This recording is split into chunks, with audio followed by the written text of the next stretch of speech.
Bueno, hermanos, damos gracias al Señor una vez más. Podemos ir a su palabra. Estamos hablando de que los cristianos son discípulos, de que aunque solamente encontramos 3 menciones en todo el Nuevo Testamento y en toda la Biblia del término cristianos, nos identificamos más como cristianos. Y decíamos que no está mal identificarnos como cristianos, pero no podemos pensar en ser cristianos sin ser discípulos de Cristo. Y de eso vamos a seguir meditando en el día de hoy. Cristo nos modela lo que es un maestro y los seguidores de Cristo nos modelan lo que es un discípulo.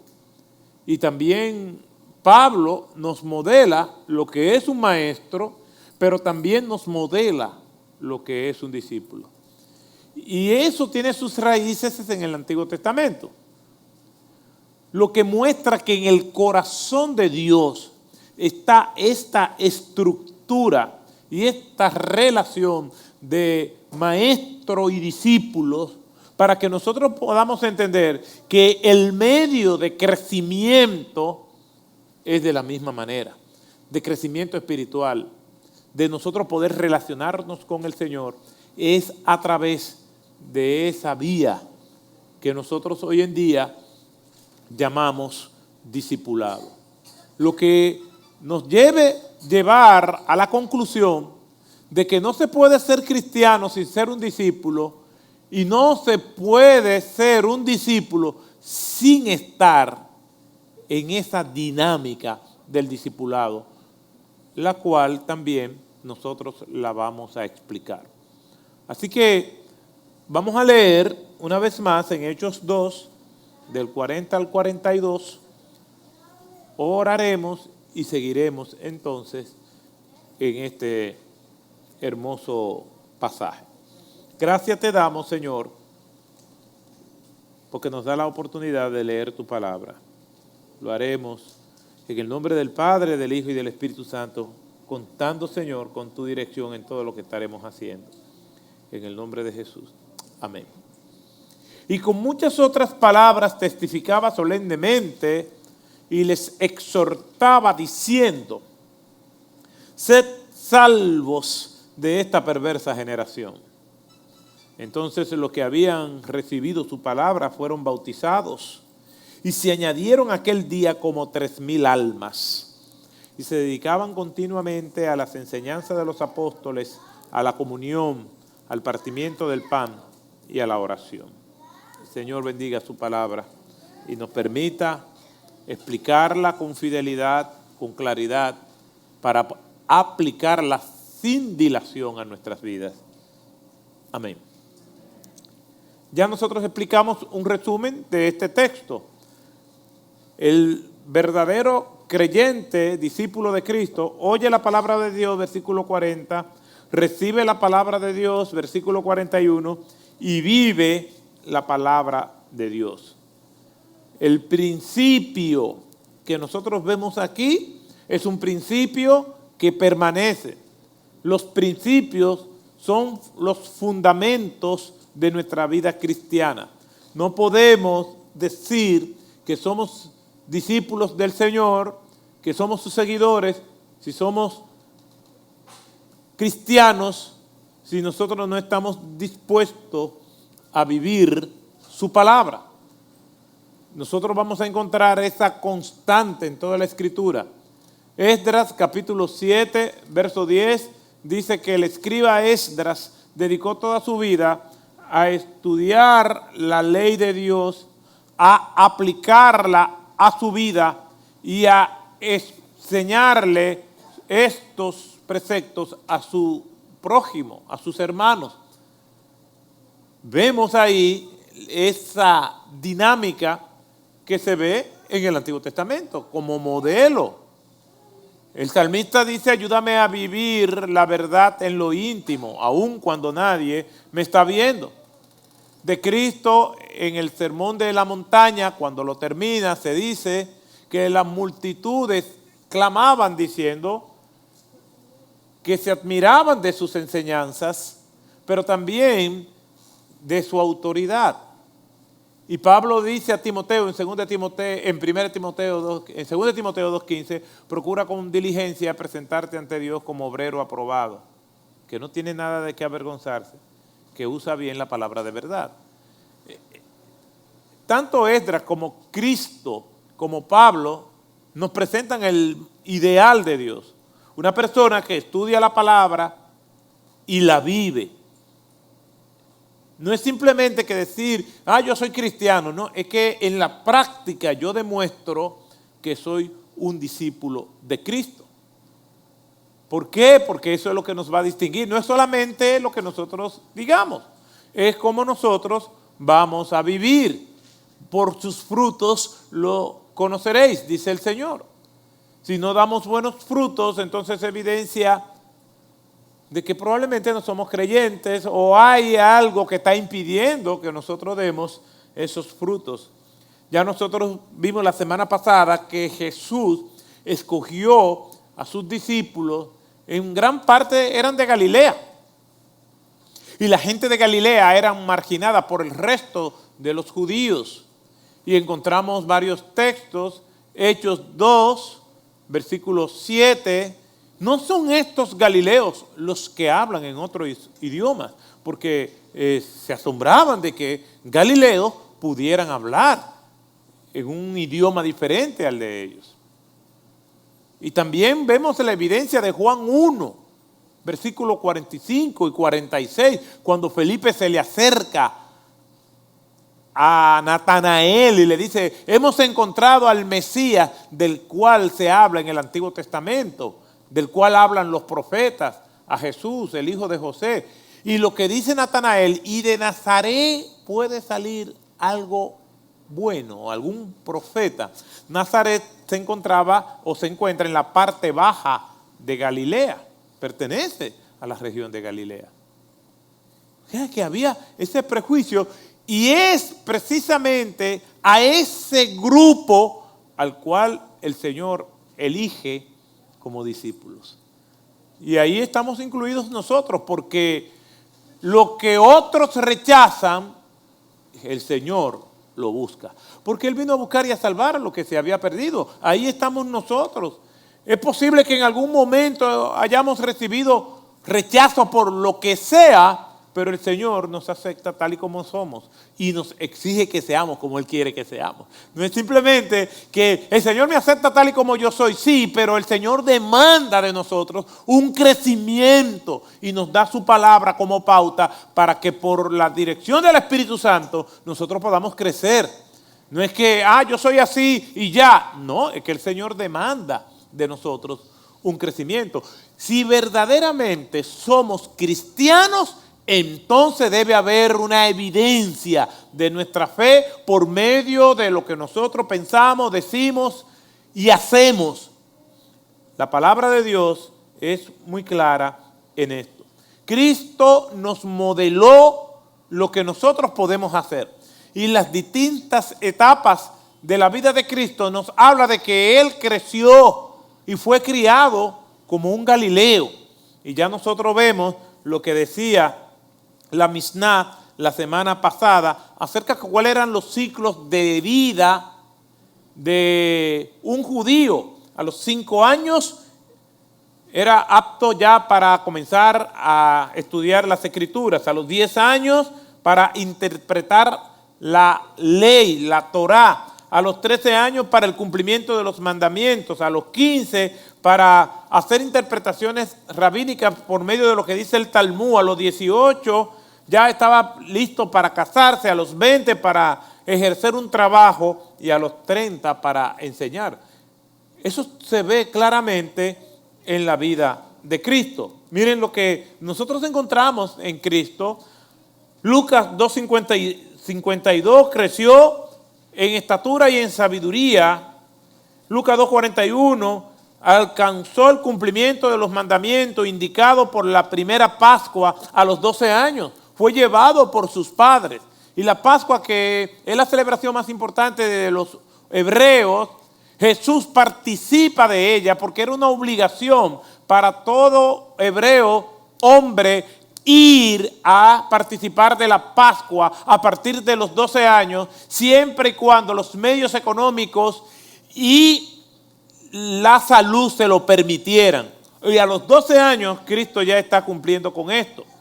Luego aprendió un oficio, Mateo 13:55 y Marcos 6:3, y pasó tiempo con Juan el Bautista, Lucas 3:21, Juan 3:22 y 26, y comenzó su ministerio alrededor de los 30 años, Lucas 3:23. Cristo nos modela. Cristo no solamente está diciendo, prediquen, Él predicó. No solamente dice, hagan discípulos, Él hizo discípulos. Él nos modela para que nosotros podamos aprender por demostración mediante lo que Él también hace, no solamente por lo que Él dice. A Cristo no solamente lo escuchamos, no solamente lo vemos diciendo algo, lo vemos haciendo constantemente en una laboriosidad ministerial que es imitada por sus discípulos. Y luego nosotros lo vamos a estar viendo en el resto del Nuevo Testamento.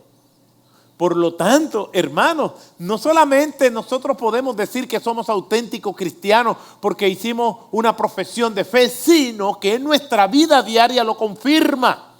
Es posible que tú estés pasando por una etapa de depresión espiritual, pero eso es un tramo. Pasamos por situaciones difíciles que podemos enfriarnos en nuestra fe, pero si hay un Espíritu Santo en nuestras vidas, nos va a redarguir y nos va a levantar.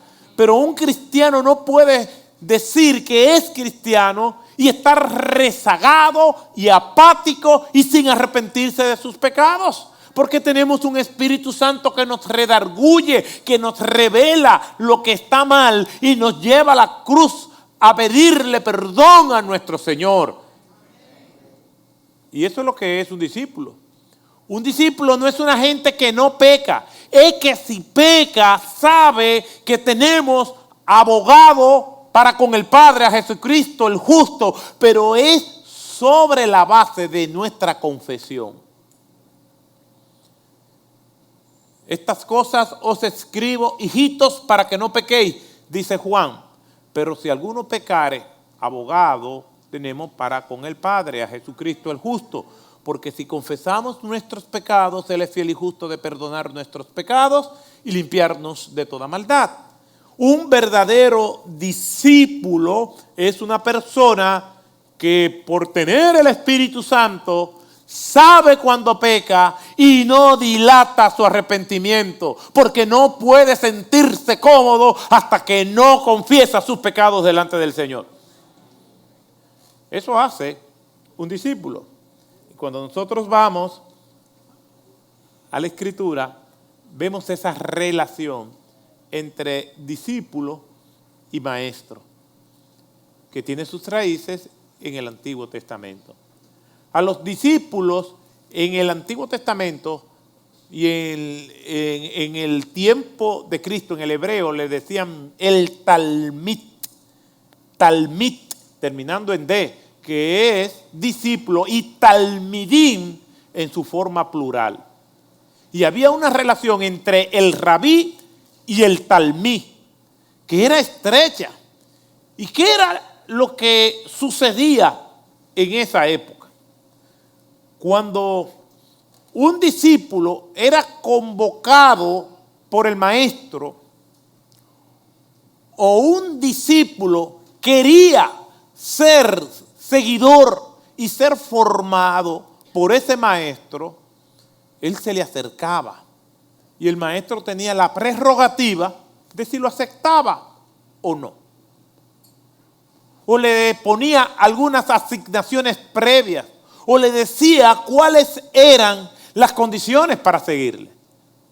Recuerden que en una ocasión una persona se le acerca a Cristo y le dijo, te seguiré donde quiera que tú vayas. ¿Recuerdan eso? Y Jesús le dijo, las aves del cielo tienen sus nidos y las zorras del campo tienen sus guaridas. Pero el Hijo del Hombre, yo, a quien tú quieres seguir, no tiene donde siquiera recostar su cabeza. En otras palabras, estas son las condiciones. Esto es lo que te espera. Las condiciones las pone el maestro, no el discípulo. En el mundo de los deportes hay negociaciones para contratar un atleta. Y en el mundo artístico, si un productor ejecutivo se le acerca a un artista, hay una negociación. Y esa negociación está entre lo que le oferta el productor y lo que el actor exige, entre lo que le oferta el equipo y lo que el jugador quiere. Y hay actores primerísimos, con mucha demanda, y atletas de alta competición, que ponen sus condiciones. Y ellos son los que dicen cómo es que quieren ese contrato. Pero como el equipo lo requiere, porque entiende que después de todas esas exigencias como quiera le va a beneficiar, pues entonces el equipo acepta los términos del jugador. La casa productora o el productor acepta los términos del artista. De hecho, hay artistas, por ejemplo, cantantes, que van a hacer una presentación, incluso ellos dicen cómo debe ser la habitación del hotel donde se van a alojar. ¿Qué tipo de flores? ¿Cómo deben estar vestidos las personas que van a estar sirviéndole? Y una serie de requerimientos extraordinarios. Y se le aceptan los términos. Parece ser que algunas personas que piensan que son cristianas o se llaman cristianas, creen que en nuestra relación con Dios es lo mismo, que nosotros ponemos los términos. ¿Por qué?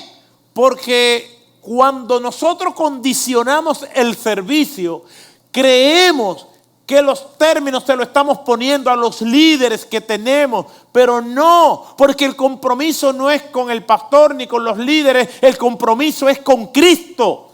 Y cuando ponemos términos, cuando ponemos condicionantes para congregarnos o para poner otra cosa por encima de los intereses de Cristo, los términos de seguir a Cristo lo estamos poniendo nosotros. Y un discípulo no pone condiciones, la pone el maestro. Y en este caso, nuestro maestro dice, si alguno quiere ser mi discípulo, niéguese a sí mismo, no ponga condiciones, tome su cruz diariamente, eres un condenado a muerte, entonces podrás seguirme. Si no, no. Usted ve que el amén fue más lento ahí, porque yo sé que es fuerte. Las condiciones las pone Cristo. Si supuestamente tú y yo somos cristianos, nosotros no ponemos condiciones. Las condiciones están establecidas en su palabra. Si alguno quiere ser mi discípulo, niéguese a sí mismo. ¿Usted sabe qué significa la expresión negarse a sí mismo? Lo que quiere decir es que usted no se reconoce a usted. Usted reconoce a quien usted sigue. ¿Qué dice la Escritura? Que a Pedro en varias ocasiones le dijeron, cuando estaba en el patio de Anás y Caifás, en el de facto juicio a Cristo, le dijeron, tú eres uno de los discípulos de él. ¿Y qué dijo Pedro? No conozco a tal hombre. No lo conoció y al no conocerlo, lo negó. Es la misma palabra. Niéguese a sí mismo es no conocernos a nosotros, sino a nuestro Maestro, a nuestro Salvador, a nuestro Señor. Por lo tanto, cuando yo tengo que elegir, yo no voy a elegir por mí porque yo no me reconozco. A quien reconozco es a Cristo en mí, porque ya no vivo yo, mas vive Cristo en mí, dice la Escritura. Entonces, este mensaje, estos conceptos y pensamientos están especialmente dirigidos a aquellos que creen o se confiesan como cristianos. Una persona que no es cristiana no asimila esto todavía, porque para poder asimilarlo tiene que ser un convertido. Entonces yo no entiendo cómo personas que dicen ser cristianas viven poniendo condiciones al Señor. Y usted dirá, conscientemente yo no lo hago, sí, pero en la práctica sí. Cuando una persona requería o solicitaba ser discípulo, entonces el maestro le ponía las condiciones. En el Talmud, un talmid es un discípulo. Y estamos viendo esas raíces del Antiguo Testamento. Y ese discípulo lo que quería es ser como su maestro. Su meta era esa.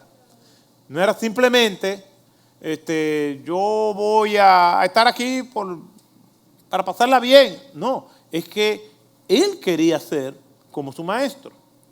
Eso significaba que los estudiantes se dedicaban apasionadamente a su rabino y tomaban nota de todo lo que él decía. Esto significaba que la relación rabí-talmid, es decir, maestro y discípulo, era un sistema educativo intenso y personal,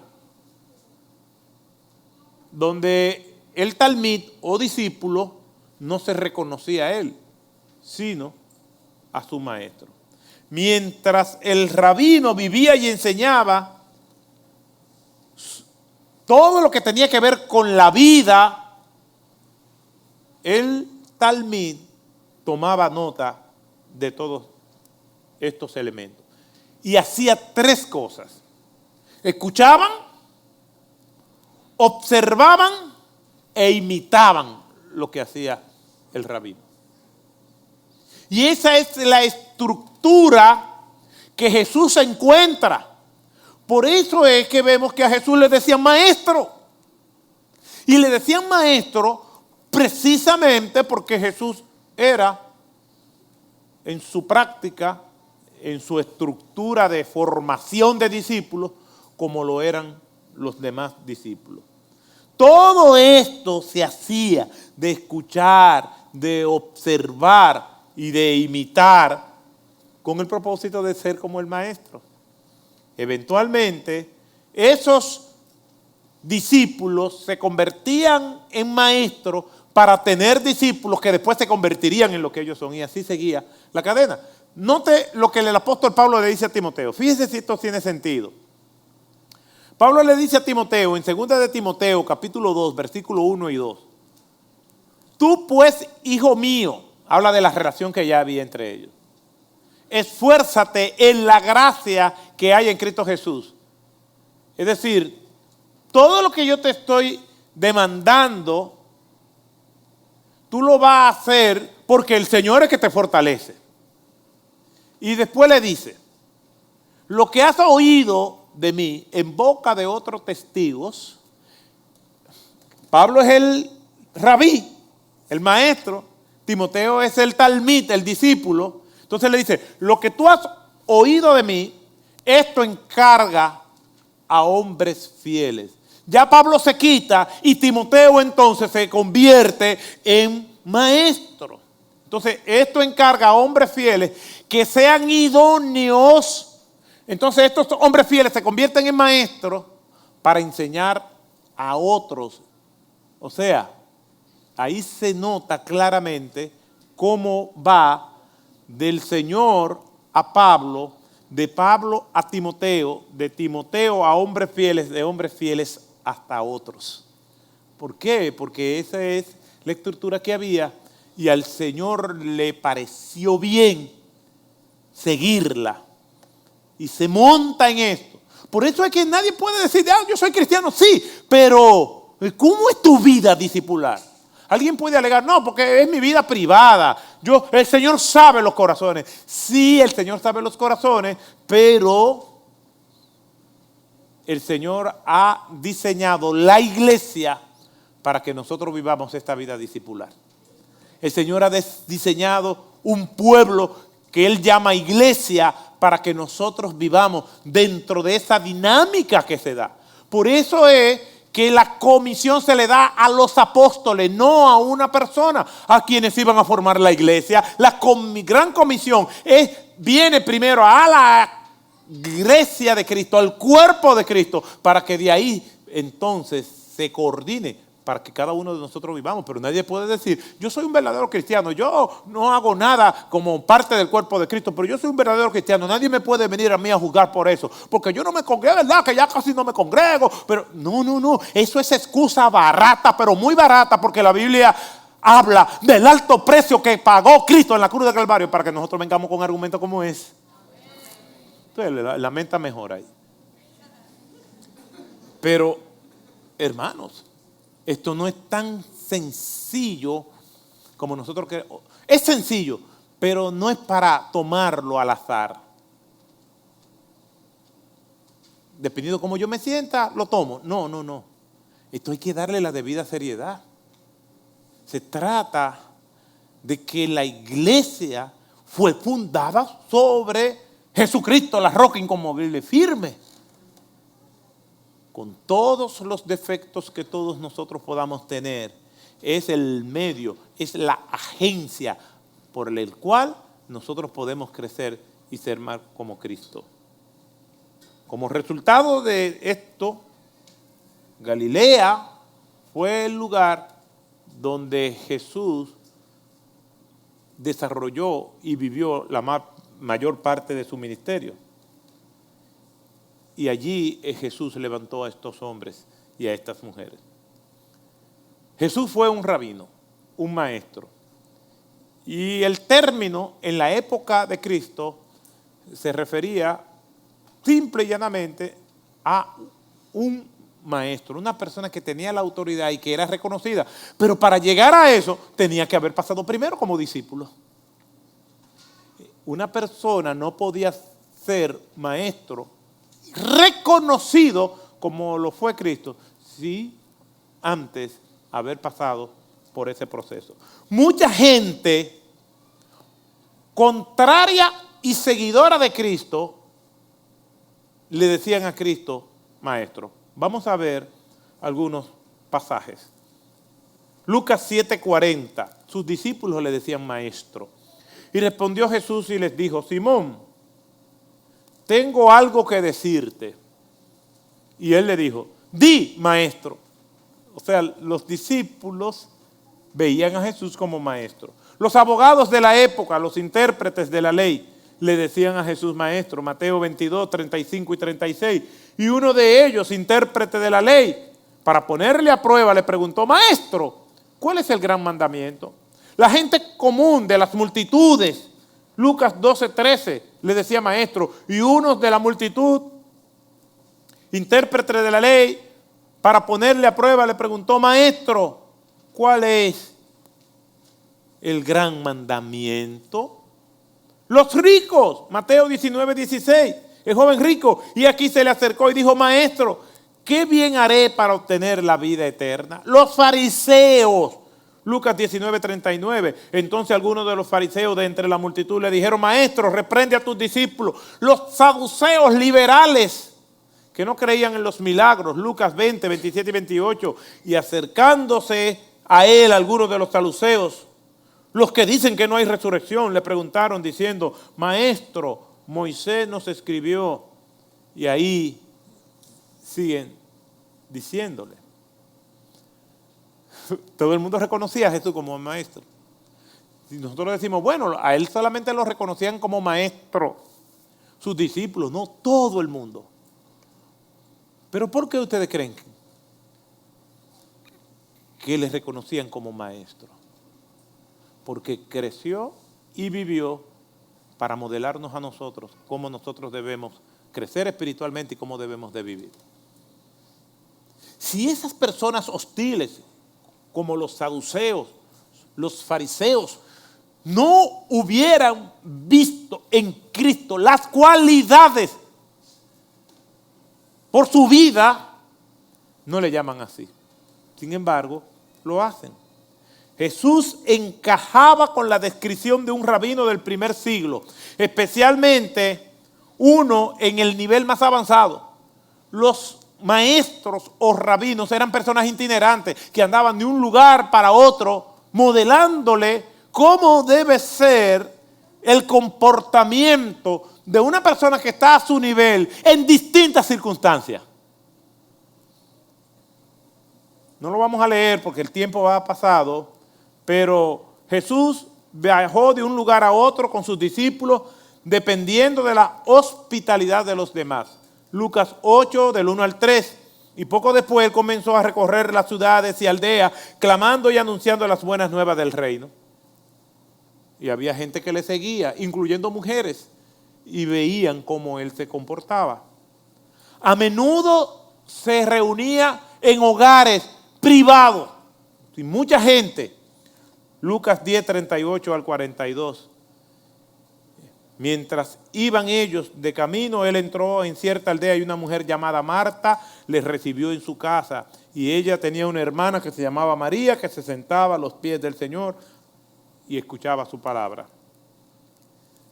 También Jesús en los viajes, los rabinos, y él como rabino, visitaban las sinagogas. Y Jesús llegó a visitar algunas sinagogas. ¡Claro! Miren lo que dice la Escritura en Mateo 4:23.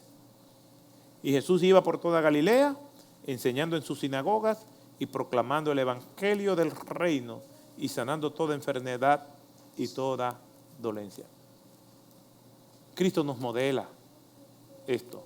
Cristo es el perfecto maestro y nosotros debemos ser sus discípulos.